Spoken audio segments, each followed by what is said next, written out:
In the forgotten hills of eastern Kentucky, where the morning mist still clings to valleys as if time itself has abandoned them, lies a case that has puzzled historians for nearly 2 centuries. In 1834, Reverend Ezekiel Morrison and his 9-year-old twin daughters, Rebecca and Rachel, arrive at the remote Baptist congregation of Pine Hollow, a settlement so isolated that maps of the era barely marked its existence. What happened during their 3-day stay was recorded in detail by Pastor William Phillips in his personal journal, which remained hidden until 1987, when the old church was finally torn down. The entries describe events with such precision, such uncanny accuracy, that modern psychologists have studied them extensively. Yet no one has ever explained how 2 young children could know things that defied all logic. The Morrison twins didn't just predict the future. They revealed secrets buried for decades, described strangers they had never seen, and spoke of tragedies that happened long before they were born. Most disturbing of all, every detail they shared turned out to be absolutely, verifiably true. This channel isn't for everyone. It's for those brave enough to confront mysteries that challenge our very understanding of reality. Before we dive deeper into the Morrison case, make sure you're subscribed, because we're about to uncover details most historians refuse to discuss. And tell us in the comments, what state are you listening from? Because what happened in Kentucky might have happened closer to your home than you think. The story begins not with ghosts or monsters, but with something far more unsettling: the possibility that some human minds can access knowledge science still cannot explain. Kentucky in 1834 was a land caught between wilderness and civilization, where small communities like Pine Hollow lived in near total isolation among the Cumberland foothills. Pine Hollow itself had been founded in 1818 by 3 families seeking religious freedom, far from the denominational disputes troubling larger towns.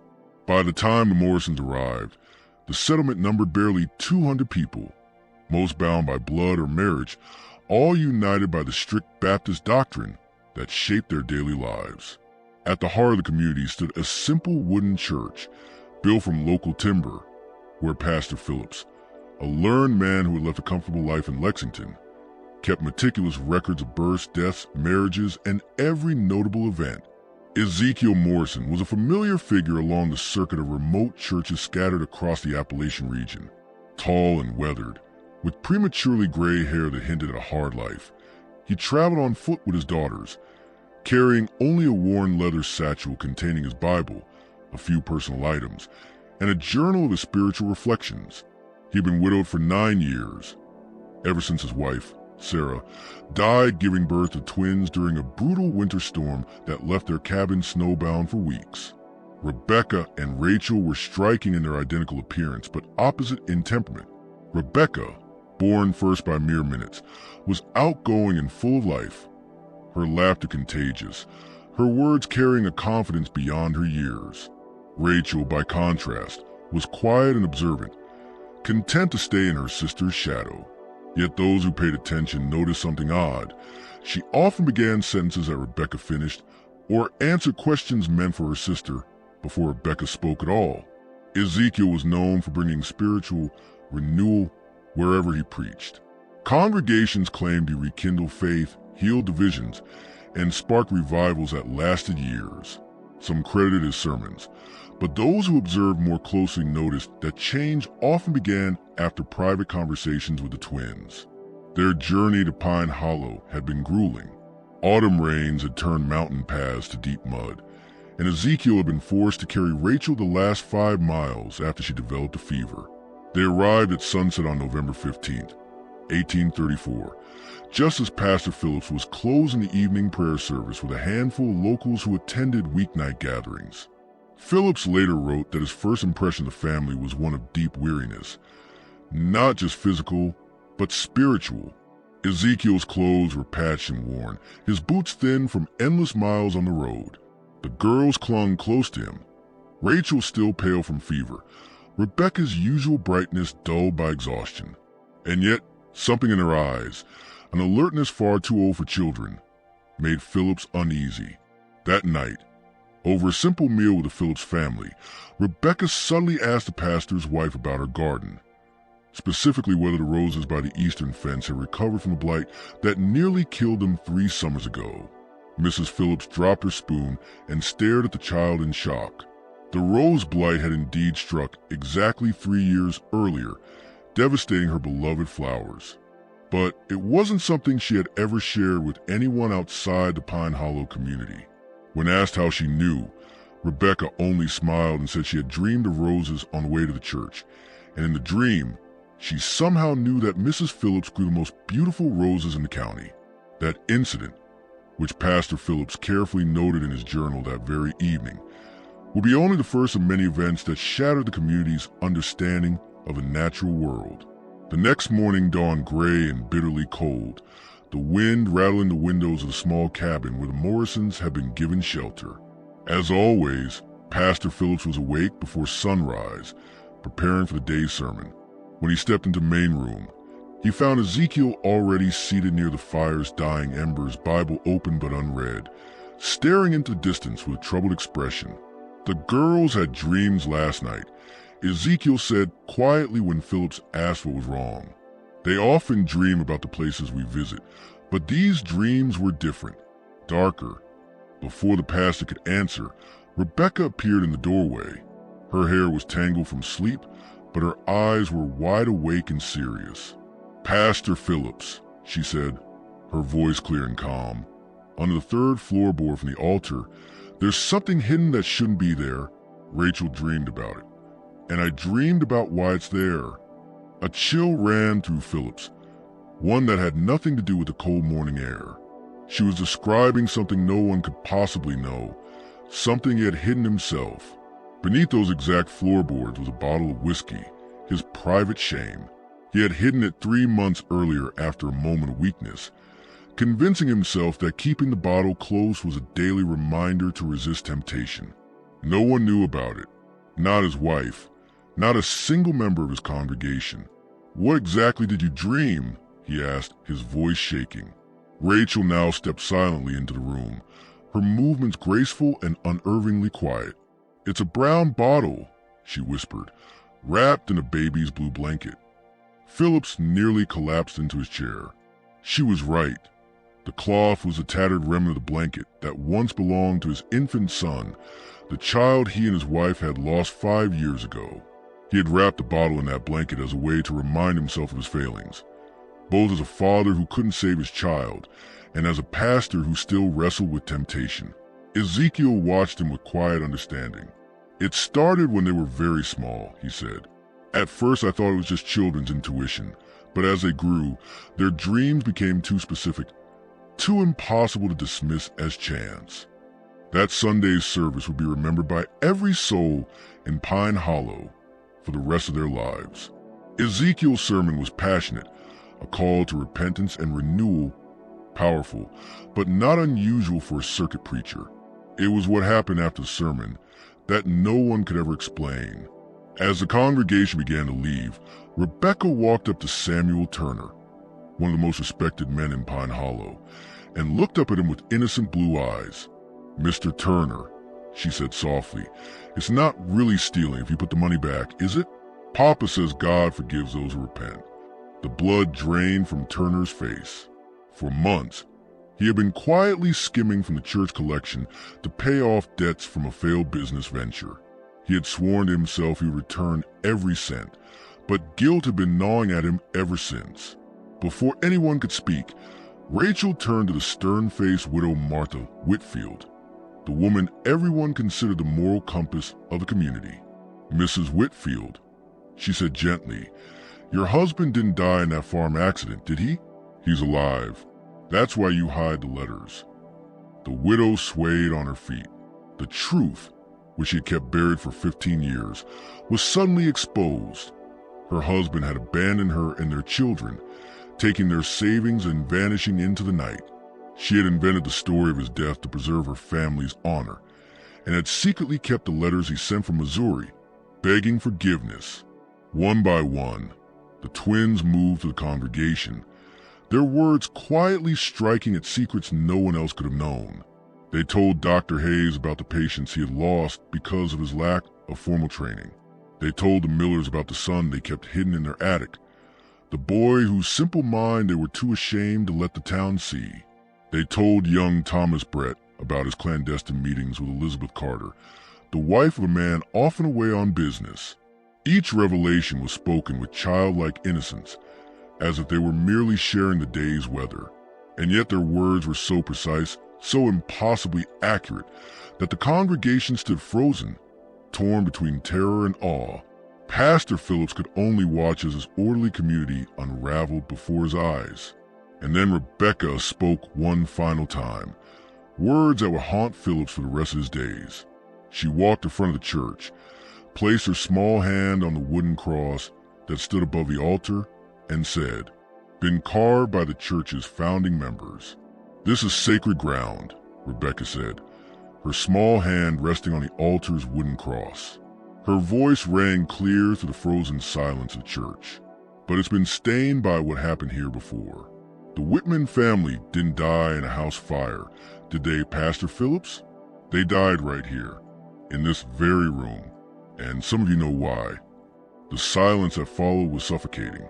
Even the wind outside seemed to stop, as if the whole world was holding its breath. The mention of the Whitmans struck like a hammer blow. Pastor Phillips gripped the pulpit until his knuckles went white. The Whitman tragedy was Pine Hollow's oldest wound, one the town had buried under 16 years of silence. Back in 1818, when Pine Hollow was barely 50 souls, the Whitmans had been among the most respected families in the settlement. Jacob Whitman was both blacksmith and community leader, while his wife Mary was known for her healing remedies and her skill helping women through difficult births.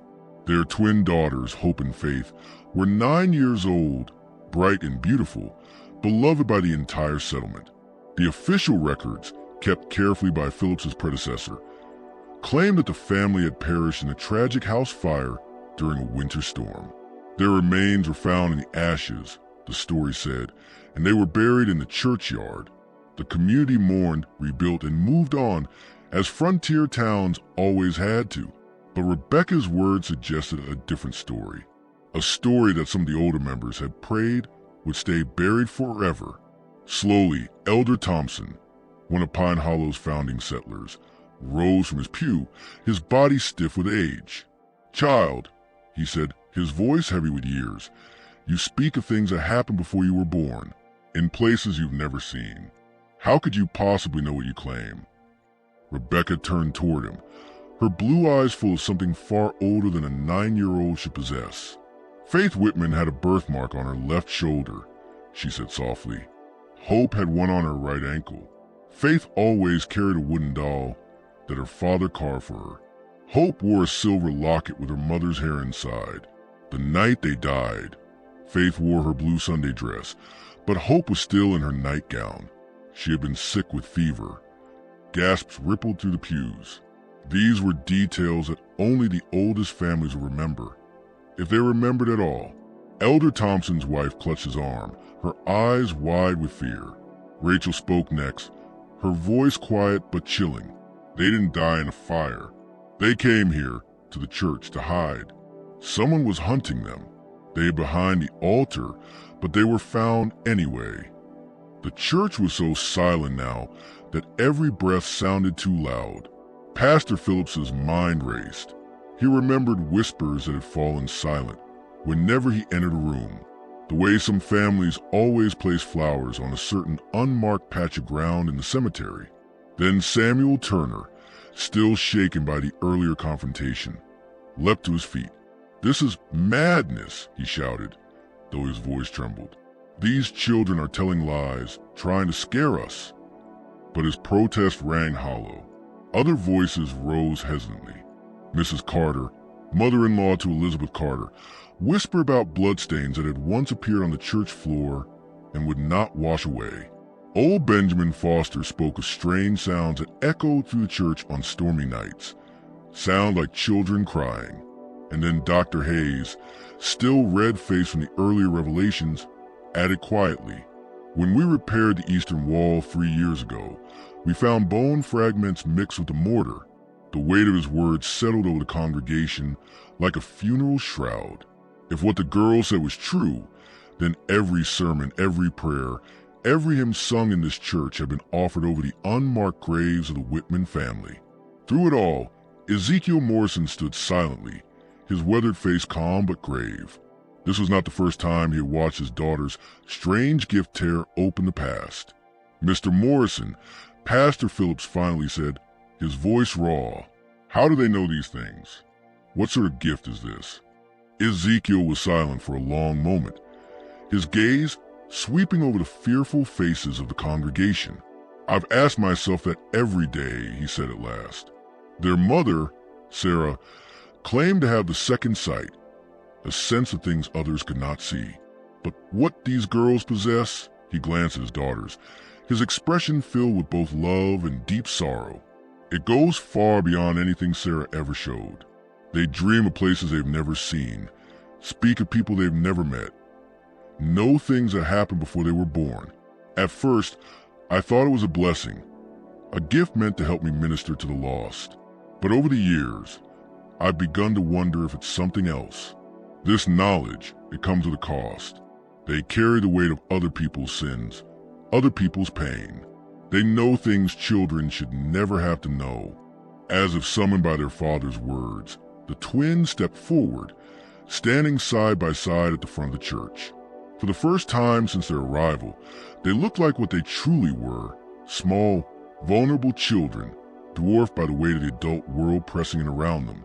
"We don't choose what we see," Rebecca said quietly, her earlier confidence replaced by a weariness that seemed far too old for her young face. "The dreams come whether we want them to, or not. We see what was, what is, and sometimes what will be." Rachel nodded, finding her sister's hand and squeezing it tightly. "The Whitman sisters visit our dreams," she said. "They want people to know what really happened to them. They want to be remembered properly." The church fell silent again, but this time was a heavier silence. Not a shock, but people grappled with something that threatened their entire understanding of life, death, and the world beyond. Some faces showed open skepticism, others pale fear, but few dared let hope flicker in their eyes. Hope that death might not be the end after all. Pastor Phillips stood frozen, feeling the full weight of the moment. He knew he had reached a crossroads that would define not just his ministry, but the very soul of Pine Hollow.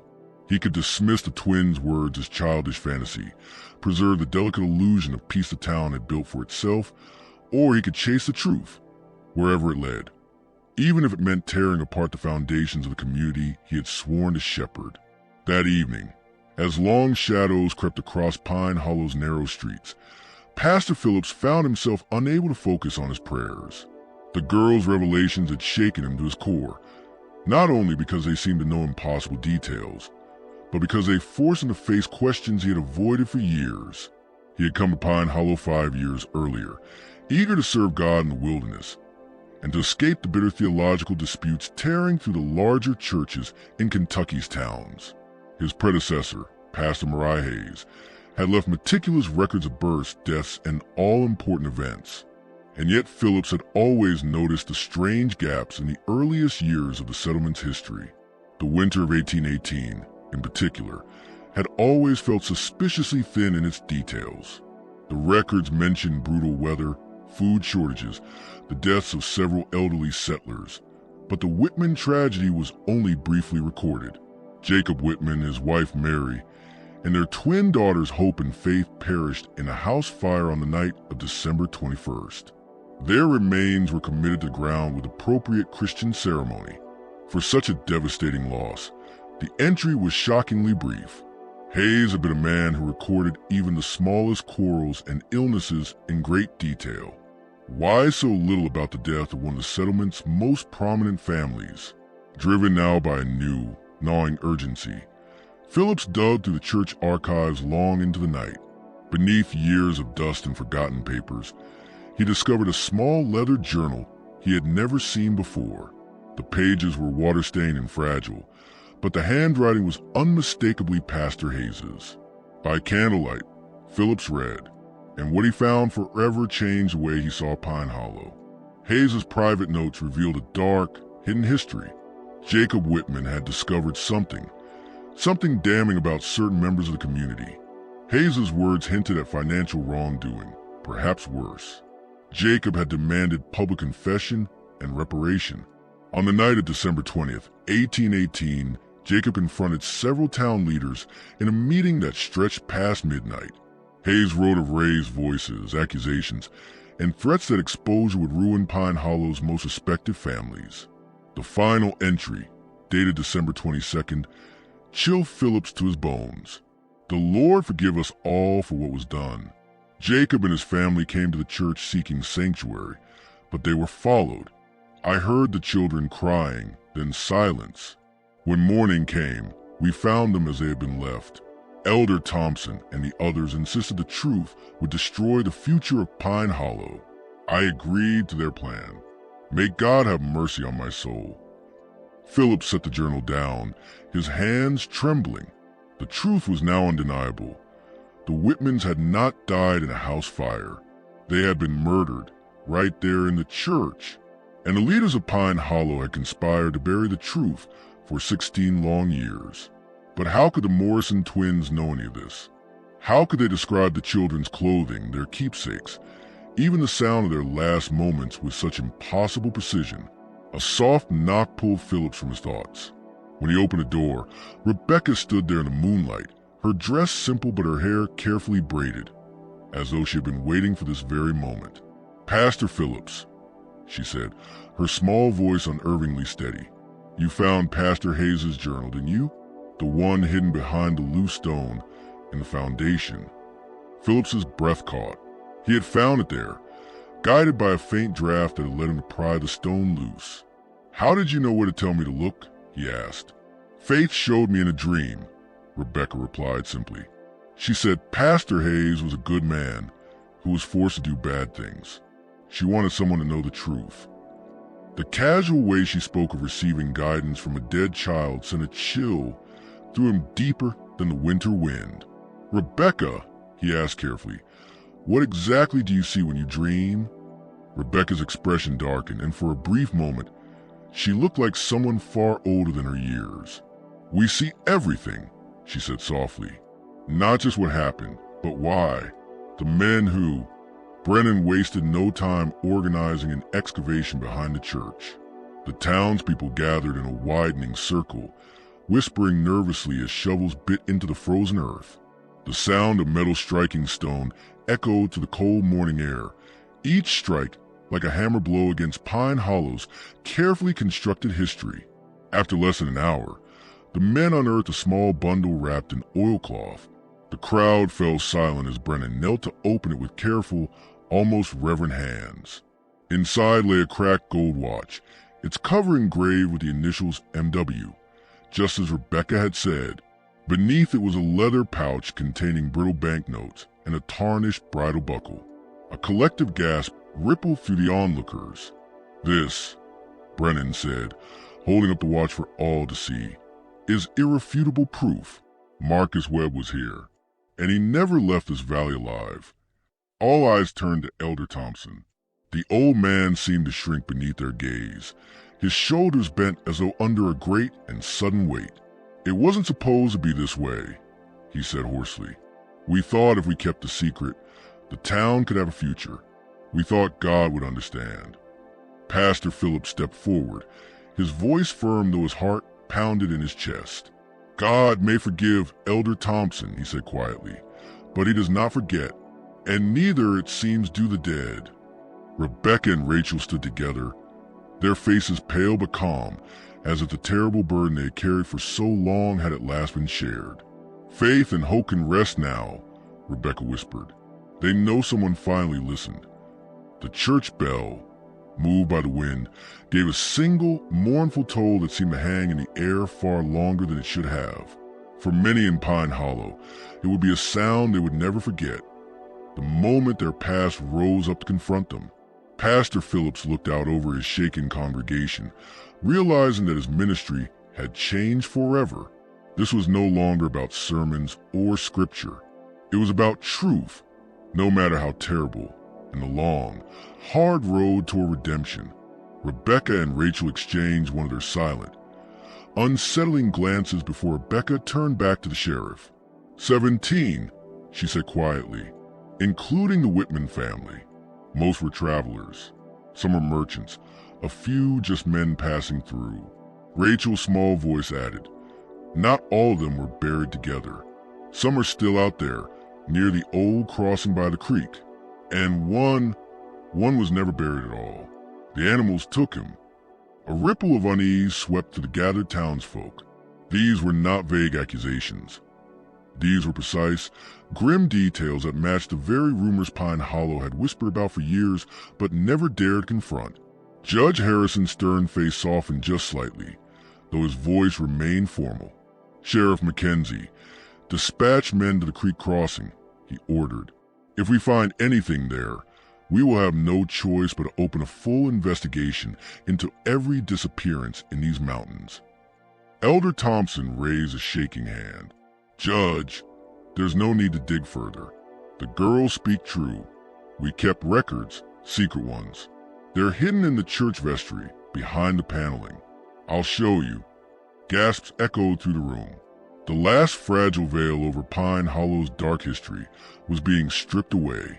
Pastor Phillips felt cold sweat on the back of his neck as Thompson, assisted by 2 marshals, led the court officials to the vestry. Moments later, they emerged carrying a small wooden box. Inside were yellowed pages of meticulous notes, dates, names, amounts taken, and grim notations of what had been done with the bodies. Brennan spread the papers out on the altar, his legal mind already sorting them into evidence. "This is more than enough," he said grimly. "This is conspiracy, murder, theft. Some of these names belong to families who may yet seek restitution." For the first time in hours, the church was completely silent. No one moved, no one breathed too loudly. The truth, long buried, lay exposed under the cold light of day. Rebecca looked around at the congregation, her blue eyes impossibly solemn for a child. "Now you know," she said softly. "Faith and hope won't cry anymore. They just wanted someone to tell the truth." Her words hung in the air like a benediction or a sentence. Judge Harrison rose slowly. "There will be trials," he said, his voice heavy with authority. "And there will be justice. Pine Hollow must decide what kind of town it wishes to be from this day forward, one that hides from the truth or one that seeks to atone for it." Pastor Phillips bowed his head.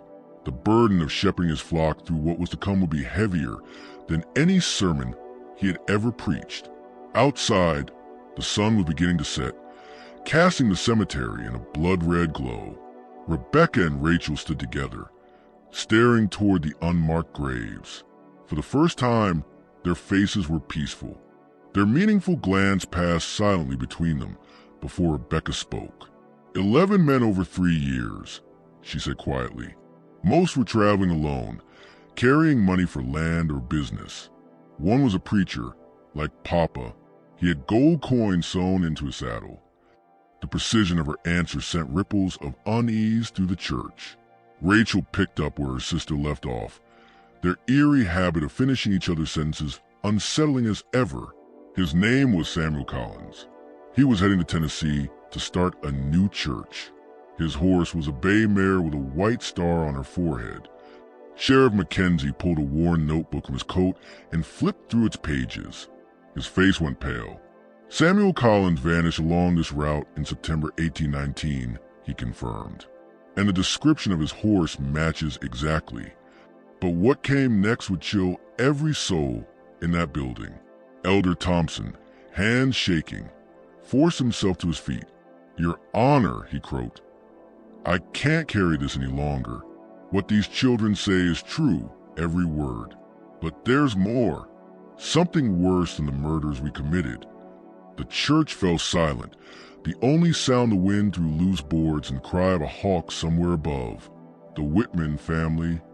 Thompson's voice cracked, tears streaming down his face. They didn't just stumble upon evidence. Jacob Whitman was my brother-in-law. I trusted him, told him what we were doing. I thought family loyalty would keep him quiet. But Jacob had a conscience. He threatened to expose us unless we made restitution to the victims' families. Said he'd ride to Lexington himself and report everything to the authorities. We couldn't let that happen. Too many families depended on what we built here. His voice dropped to a whisper. On the night of December 21st, 1818, we followed the Whitmans to the church. Jacob brought Mary and the twins here, thinking sacred ground would protect them. But we were desperate men. Rebecca had gone very still during his confession, her pale face set with determination. "Tell him about the babies," she said softly. Thompson broke completely. "Dear God," he sobbed. "How could you know about the babies?" Judge Harrison leaned forward, his voice cutting through the silence. "What babies? Explain yourself." "Mary Whitman was 8 months pregnant when we killed her," Thompson said, each word heavy with guilt. "Twins. The doctor said they might have lived if we'd gotten help." His voice failed him. Rachel stepped forward, her small voice carrying with eerie clarity. "That's why we see everything so clearly," she said. "Faith and Hope Whitman weren't the only children who died that night.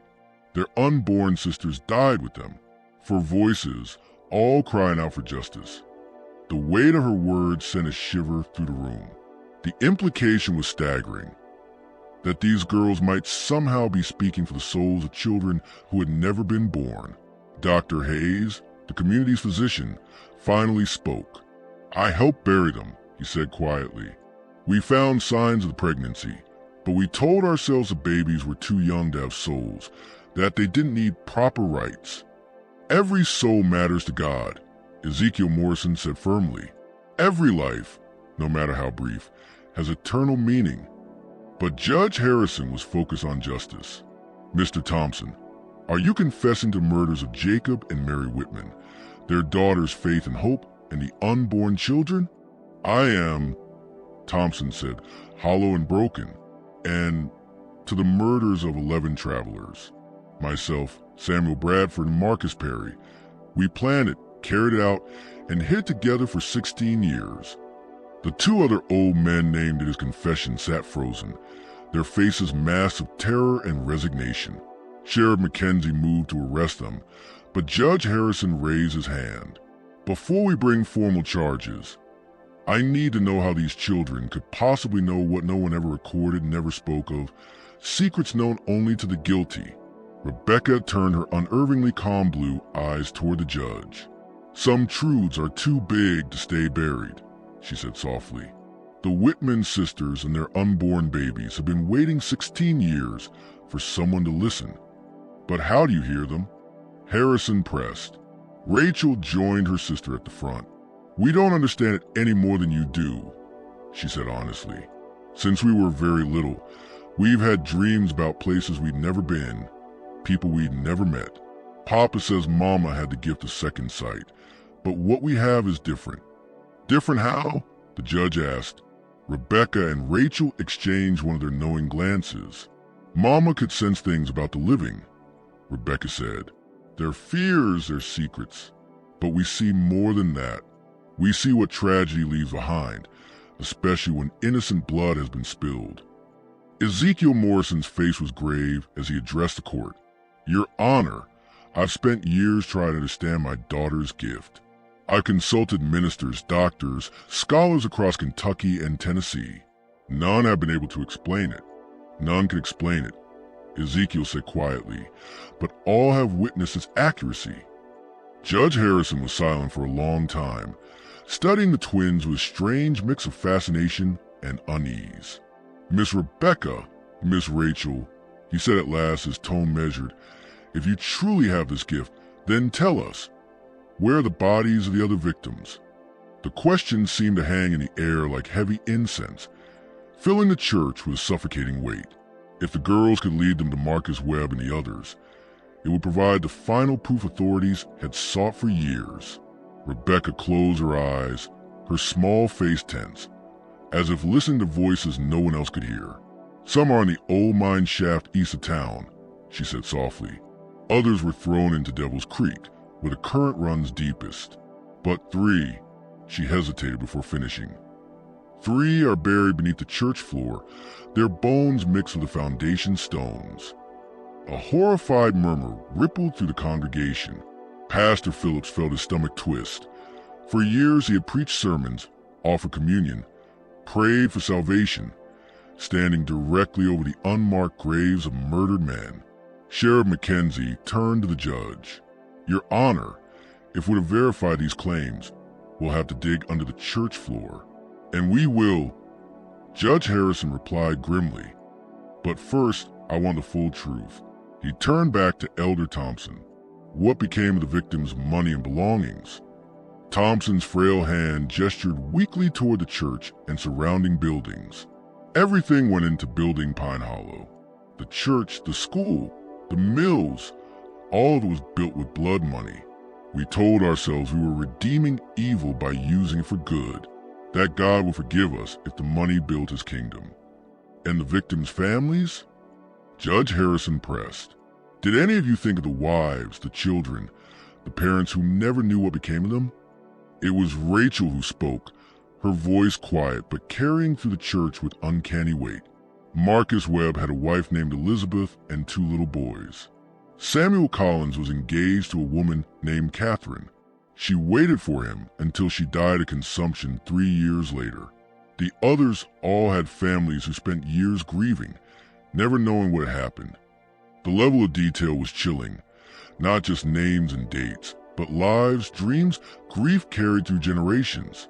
The twins spoke as though they had known each victim personally, carrying the memories of men long dead. Judge Harrison rose to his feet and addressed the gathering. "This court will recess until we have investigated the claims presented here. Sheriff Mackenzie will oversee the excavation of the church floor and the search of the locations identified by the Morrison children. Elder Thompson, Samuel Bradford, and Marcus Perry will remain in custody until formal charges are filed." As the 3 old men were led away in chains, the congregation dispersed in silence. 16 years of careful lies had collapsed in a single morning, leaving Pine Hollow face to face with its true history, a history built on blood and theft. But Pastor Phillips found no peace in the revelations. Instead, new questions haunted him. How could 2 9-year-old girls know things no living person could possibly know? What did their visions mean about death, about the soul, about the very fabric of reality? The church was nearly empty when the Morrison twins, small and solemn, stood together near the front, their faces pale with exhaustion. "Papa," Rebecca whispered, "can we leave now?" The voices are getting louder. It's hard to keep them all straight. Ezekiel gathered them close, his weathered face lined with worry. "Soon," he promised. "But first, these people need to understand what you've shown them." As the midday sun cast sharp shadows over the cemetery and the excavation site behind the church, the community braced itself for what was coming. 16 years of darkness had been torn away, and what remained would challenge everything they thought they knew about justice, redemption, and the cost of human sin. The excavation took 3 long days. Under Judge Harrison's supervision, Sheriff Mackenzie's men removed the wooden planks of the sanctuary and began to dig. What they uncovered confirmed every word the twins had spoken.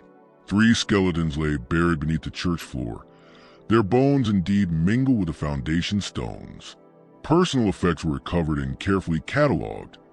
A gold ring bearing the initials JP belonging to Joshua Patterson, a land surveyor lost while mapping territorial borders, a silver-handled knife identified as belonging to William Morse, a merchant whose family had searched for him across 3 states. But it was a 3rd skeleton that chilled everyone present. Around its neck hung a distinctive copper cross, the very one described in detail by the family of Robertson, a traveling minister who had disappeared with a donation meant for a new church in Tennessee. Piece by piece, the truth emerged. This had not been an isolated act of desperation, but a systematic campaign of murder and theft, a dark secret that had shaped Pine Hollow from the very beginning. Judge Harrison, his silver hair seeming to have gathered more gray over the last 3 days, stood before the community on the 4th day. "The evidence before this court is overwhelming," he declared, his voice solemn.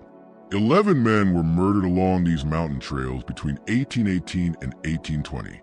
Their killers used the stolen money to build this settlement and then murdered the Whitman family to keep their secret. Elder Thompson, Samuel Bradford, and Marcus Perry stood before the judge in shackles, their faces gaunt and hollow. They looked like men who had been waiting 16 years for this very moment, waiting to be judged. They knew they would not live to see freedom again.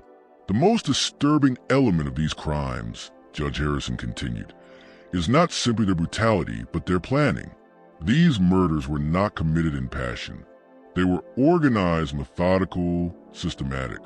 Travelers were selected, ambushed, and their possessions used to construct what was presented as a godly community. Pastor Phillips sat motionless, the words cutting deeper than he thought possible. The church he had devoted himself to serving, the pulpit from which he had preached, all of it was built on blood. How could he continue to minister in a sanctuary literally standing atop the dead? Then Rebecca Morrison spoke, her voice clear and steady. "Judge Harrison," she said, "may we speak about forgiveness?" The judge regarded her with quiet respect. After days of impossible revelations, all proven true, he no longer doubted her words. "Of course, child," he said gently. "What do you wish to say?" Rebecca and Rachel stepped in front of the church, standing beneath the wooden cross that had presided over 16 years of hidden sin. "The Whitman sisters forgive the men who killed them," Rebecca said. "They know fear makes men do terrible things." Rachel picked up the thought, as if they were one mind. "But forgiveness doesn't erase consequences," she said softly. "The men must face earthly justice, and this town must find a way to make things right with the families of the dead." Judge Harrison nodded gravely. "This court agrees. Elder Thompson, Samuel Bradford, and Marcus Perry will stand trial for multiple counts of murder and robbery." He looked around the church. "But there remains a matter of the community itself, of this church, and every building raised with stolen money." It was Ezekiel Morrison who answered. "Scripture tells us that the sins of the fathers need not be visited on the children," he said. "But that is true only if the children choose righteousness over silence. Pine Hollow can be redeemed, but only through confession, restitution, and repentance." Pastor Phillips rose to his feet for the first time since the investigation began. "Then we will start anew," he said firmly. "The remains beneath the church will be removed and buried with honor. We will compensate the victims' families as best we can and build a memorial, so their names are never forgotten." Solicitor Brennan, who had been taking careful notes, looked up. "The Marcus Webb estate is entitled to significant restitution," he said. "His brother has authorized me to recover the stolen funds, with damages for 16 years of suffering." Elder Thompson's voice was thin and frail when he spoke. "The money is gone," he whispered. "Spent long ago on the church, the mill, the families who depended on this place. There is nothing left to give." "Then this community itself bears responsibility," Judge Harrison said grimly. "The buildings constructed with blood money will be sold. The proceeds will go to the victims' families. Pine Hollow will cease to exist as a settlement." The word struck the congregation like a blow. Families who had spent their lives here would lose their homes, their church, everything they had built. But before anyone could speak, Rebecca Morrison lifted her head, her face pale but resolute. "Judge Harrison," she said, her voice carrying to the stunned silence, "there's something else you need to know about Pine Hollow." The church went still. Even the wind outside seemed to pause. "What do you mean, child?" the judge asked carefully. Rachel stepped forward to stand beside her sister. "The crimes didn't end in 1820, she said.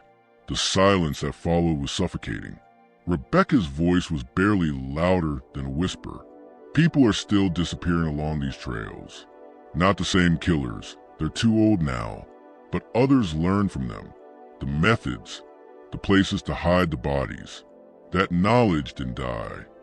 A collective shudder rippled through the church. Judge Harrison rose to his full height, his face set in grim determination. "Then our work here is not done," he said.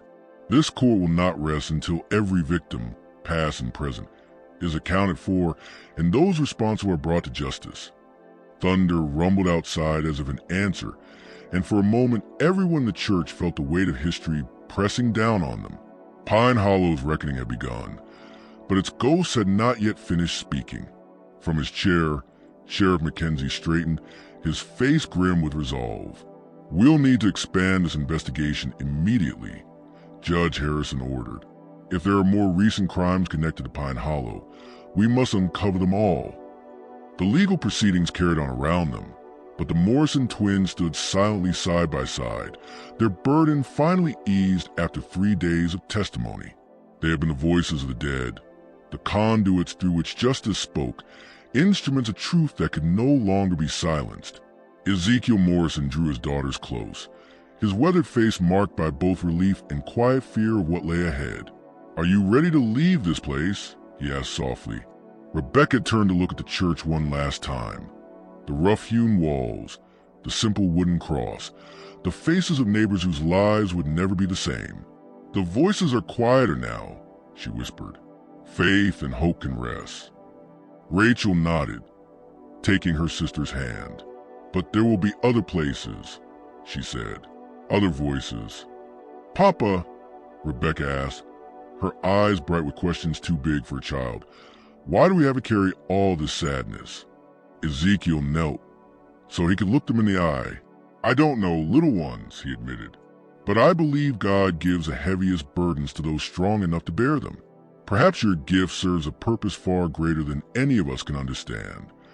As the Morrison family left Pine Hollow, taking their strange gift and their painful knowledge with them, Pastor Phillips stood frozen in the doorway of the ruined church. He faced the most difficult decision of his ministry: to stay and help rebuild a shattered community, or to leave and escape the weight of its sins. The answer came as he watched the twins walk hand in hand toward their father. If 2 9-year-old girls could bear such devastating truths with grace and forgiveness, perhaps redemption was still possible, even here. 3 weeks later, Pine Hollow was gone. The church was dismantled plank by plank. It was sold to help repay the families of the dead. The remaining settlers scattered across Kentucky and Tennessee, carrying with them the knowledge that everything they had built had stood on innocent blood. But a new story began to spread across the frontier, a story of 2 young sisters who knew what no living person could know, who spoke for the dead and brought hidden sins into the light. Some dismissed the tale as backwoods superstition, but others believed it to be proof that heaven itself sometimes intervenes. The Morrison family traveled on, visiting remote churches throughout Appalachia. Wherever they went, strange things seemed to follow. Secrets dragged into daylight, unsolved crimes brought to justice, entire congregations shaken to their core. Judge Harrison's final report on Pine Hollow ran 47 pages and documented crimes spanning more than 2 decades. Its closing words would be quoted for generations. This case forces us to confront the possibility that justice is not limited to human courts. The truth, once spoken, demands to be heard, even if it comes from the lips of children, even if it crosses a boundary between life and death. Pastor Phillips eventually established a new ministry in eastern Tennessee, dedicating the rest of his life to helping communities face painful truths and seek real redemption. But he never forgot those 3 days in Pine Hollow, when 2 small girls tore apart 16 years of lies with knowledge no living soul should have possessed. The mystery of Rebecca and Rachel Morrison was never solved. No doctor or scholar could explain how they knew what they knew. Religious leaders could only argue, were the girls divinely gifted or something far stranger? What remains undisputed is the accuracy of their revelations. Every name they spoke was proven true. Every location they described yielded bones, weapons, or stolen property. Every secret they revealed matched the evidence. And yet, the most unsettling part of their story is not what they uncover about the past, but what they implied about the future. If the dead cannot rest until the truth is spoken, if innocence can reach across the veil of death to demand justice, then perhaps the moral weight of our actions extends far beyond this life. By the 1840s, the Morrison twins vanished from historical record. Some say they continued their father's ministry until their deaths. Others claim they eventually hid their gift, choosing quiet, ordinary lives far from the churches where their names had become legend. But deep in the Appalachian hills, travelers still whisper about twin girls with eyes too knowing for their age. They speak of children who appear in lonely settlements where old crimes fester, who bring long-buried secrets to light, who leave behind justice and fear. Perhaps it is just a story, or perhaps some truths are too important to stay buried. And sometimes, just sometimes, the dead still find a way to speak. IT finds voices willing to speak for those who can no longer speak for themselves. The Pine Hollow files still sit in the Kentucky State Archives, waiting for anyone curious enough to examine them. Judge Harrison's meticulous notes, Sheriff Mackenzie's evidence reports, Pastor Phillips's haunting journal entries. Together, they confirm a fact of this case beyond doubt. But the greater mystery remains. How did two 9-year-old children come to know the things they knew? How could they speak with such certainty for the dead? Nearly 2 centuries later, that question remains unanswered, suspended in that twilight space between faith and reason, where the deepest mysteries of existence continue to defy human understanding.